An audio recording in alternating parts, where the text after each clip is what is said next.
Sabe o que todo esse pessoal está estudando aqui na escola do Senai? Eles estão aprendendo a trabalhar com a representação das engrenagens em desenho técnico. E se eu fosse você, eu prestava bastante atenção nessa teleaula que está começando, enquanto eles prestam atenção nesta aula deles. Sabe por quê? Porque quem não conhecer a representação das engrenagens não vai poder engrenar em desenho técnico nenhum.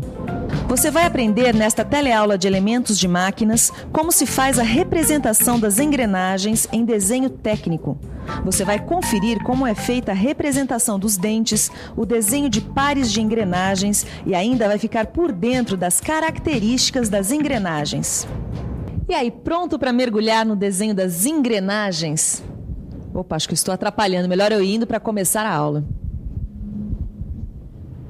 E aí, vamos nessa? Enquanto o pessoal fica ali no desenho mecânico, você fica aí no desenho eletrônico da televisão.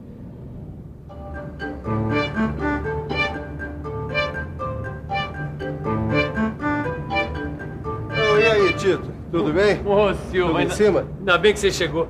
Não tá nada bem não, viu? Você quer algum problema? Ah, eu não tô me entendendo muito bem com esse desenho aqui, ó. Ah, a representação das engrenagens em desenho técnico. É isso mesmo. Você entende desse assunto? Eu acho que um pouquinho, sim. O que você quer saber? Quer começar do começo? Vamos do início? Então vamos lá. A representação das engrenagens, Titão, obedece a uma convenção. Como regra básica, as engrenagens são representadas como peças sem os dentes. A engrenagem aparece sem os dentes? Mas como assim? Eu vou te explicar. No desenho, ou melhor dizendo, na representação da engrenagem, a gente não vê os dentes. A única coisa que a gente vê, quer dizer, o único elemento da engrenagem que aparece na representação nesses desenhos é o diâmetro primitivo. Tá vendo? Ele é indicado por meio dessa linha estreita feita de traços e pontos. Compreende? Eu compreendo, Silva, mas por que os dentes não aparecem ali? Porque na fabricação das engrenagens, Titão, o perfil dos dentes é padronizado, não muda nunca. A fresa usina os dentes da engrenagem e pronto. Fresa. Você se lembra disso? Claro que eles se lembram. Fresa é uma ferramenta que todo mundo conhece. Agora, a escolha da fresa é que são elas. Mas por quê? Qual que é o problema?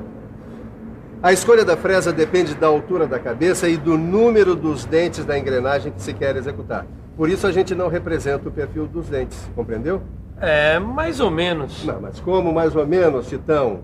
Os dentes, o perfil dos dentes é padronizado e acabou. Mas é sempre o mesmo? Sempre igual? Não tem nenhuma exceção? Bom, na verdade tem uma exceção, sim. Ah! Vocês estão vendo por que é que eu digo sempre que esse rapaz só me dá alegrias? Porque com ele não é decoreba, não. Ele raciocina, ele pensa nas coisas. Ele pensou até na representação dos dentes. Quando excepcionalmente a gente precisar fazer a representação dos dentes da engrenagem, eles devem ser desenhados desse jeito. 1 ou 2 dentes, desenhados com linha contínua larga. E tem outra coisa, Titão. Nas representações em corte, os dentes que passam por ali, no sentido longitudinal, devem ser desenhados. Quer dizer que a representação dos dentes, embora excepcional, é muito importante no desenho técnico das engrenagens? É, sim, e eu vou te dar um outro exemplo disso. Dê uma olhada nessas vistas de cada uma dessas engrenagens.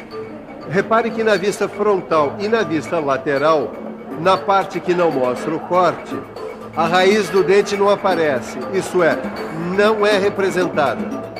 Agora, na parte em corte da vista lateral, a raiz do dente aparece, representada pela linha contínua larga. Mas, Silva, se a gente precisar representar a raiz do dente da engrenagem numa vista sem corte? Bom, nesse caso a gente usa a linha contínua estreita. Olha aqui, a gente indica a raiz aqui em linha contínua estreita, tá vendo? Tudo bem, mas eu tô em dúvida mesmo nessas 3 linhas aqui, ó. Quando essas 3 linhas estreitas aparecerem na vista lateral da engrenagem, é para indicar a direção da inclinação dos dentes helicoidais. Olha aqui, repara só. É verdade. Agora, e essa aqui, ó? Nessa engrenagem cilíndrica, a inclinação helicoidal é à direita. Nessa outra, a engrenagem cilíndrica, a helicoidal, é à esquerda. E nessa engrenagem helicoidal côncava é em espiral. Pô, demais, hein, Silva? Mas você ainda não viu nada, Tito. Agora vai pintar outra representação. E aí você vai ver como é que fica o desenho de pares de engrenagens. Confira. Que vale a pena. Você está vendo o desenho de um par de engrenagens. a engrenagem helicoidal côncava e a rosca sem fim. Repare que todas as linhas convencionadas estão aí, direitinho representadas. Isso porque as mesmas regras de representação que você viu até aqui valem também para os pares de engrenagens, assim como valem também para as representações em desenhos de conjunto. Confira agora como fica a representação do engrenamento de duas engrenagens cilíndricas. Veja, no engrenamento de duas engrenagens cilíndricas de dentes helicoidais, o sentido do dente de uma deve ser à direita, enquanto da outra deve ser à esquerda. Agora acontece o seguinte: esses engrenamentos que você viu aí acontecem no mesmo plano. Portanto, nenhuma engrenagem está escondendo a outra. Agora, se de fato uma das engrenagens ficar em frente à outra, encobrindo parte dessa outra, e aí? Como é que fica a representação? Veja um exemplo com essas duas engrenagens cônicas. Elas estão nessa situação. Uma encobre a outra. Repare que quando isso acontece, o pinhão é que encobre uma parte da coroa. E apenas o diâmetro primitivo da coroa é representado por inteiro, certo? Agora, para você ter mesmo certeza de como é que a gente lida com representação de engrenagens, ainda falta uma coisa muito importante: conhecer as características das engrenagens. E nós vamos começar o estudo dessas características por aqui, pelos dentes. Veja esse desenho e confira o significado das letras sobre as linhas de coroa. A letra E, que você encontra aí, se refere à espessura. A espessura é a medida do arco limitada pelo dente sobre a circunferência primitiva. Outra característica: a letra V indica o vão, que é o vazio que fica entre dois dentes consecutivos, também delimitados por um arco do diâmetro primitivo. O P que você vê aí indica o passo. O passo é a distância entre dois dentes consecutivos e equivale à soma dos arcos da espessura e do vão. Confira agora a letra A, que indica a cabeça, que é a parte do dente que fica entre a circunferência primitiva e a circunferência externa da engrenagem. Tem ainda a letra B, que indica o pé. O pé, como você vê aí, é a parte do dente que fica entre a circunferência primitiva e a circunferência interna. E por último, a letra H, que representa a altura e corresponde à soma da altura da cabeça mais a altura do pé do dente. Bom, como você sabe, os desenhos das engrenagens são feitos a partir das suas representações convencionais. Com as características das engrenagens, acontece a mesma coisa. Elas também são indicadas sobre suas representações convencionais. Deixa eu te mostrar como é isso num desenho. Esse que você vê aí é um desenho com as características da engrenagem cilíndrica com dentes retos. Confira as características. O DE indica o diâmetro externo. O DP indica o diâmetro primitivo. O DI indica o diâmetro interno. O M indica o módulo. O Z indica o número de dentes. E o L indica a largura do dente. O módulo que você viu aí corresponde à altura da cabeça do dente. Ele serve de base para a gente calcular as demais dimensões dos dentes. Com base no módulo e no número de dentes é que o fresador escolhe a ferramenta para usinar os dentes das engrenagens.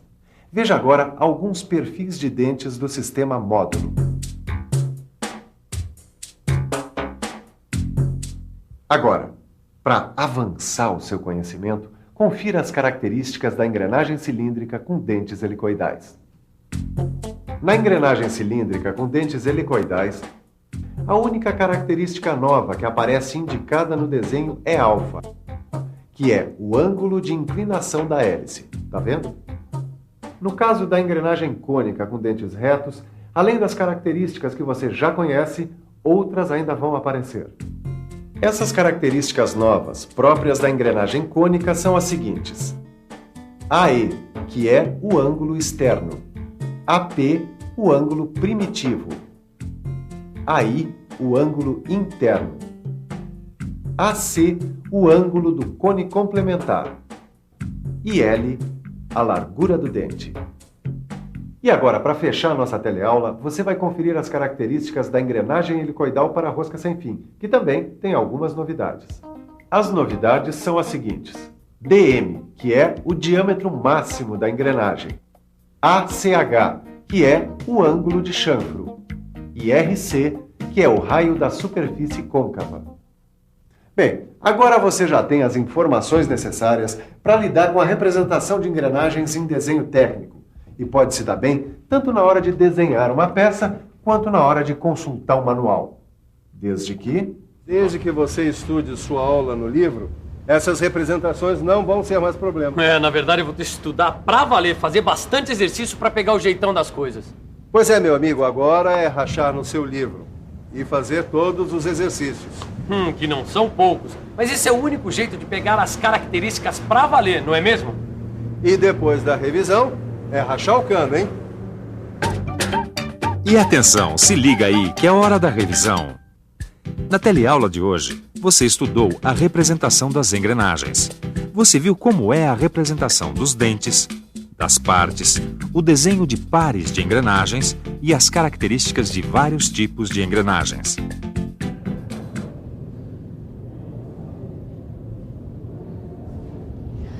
Viu só? Enquanto o pessoal rachava aqui na escola do Senai, você rachava aí na telinha da televisão. Mas agora, tanto você quanto eles vão ter que pegar o livro de estudos e tirar todas as dúvidas em casa. Porque senão o Brasil não vai para frente, pelo menos quando o assunto é mecânica. Bons estudos e até a próxima teleaula.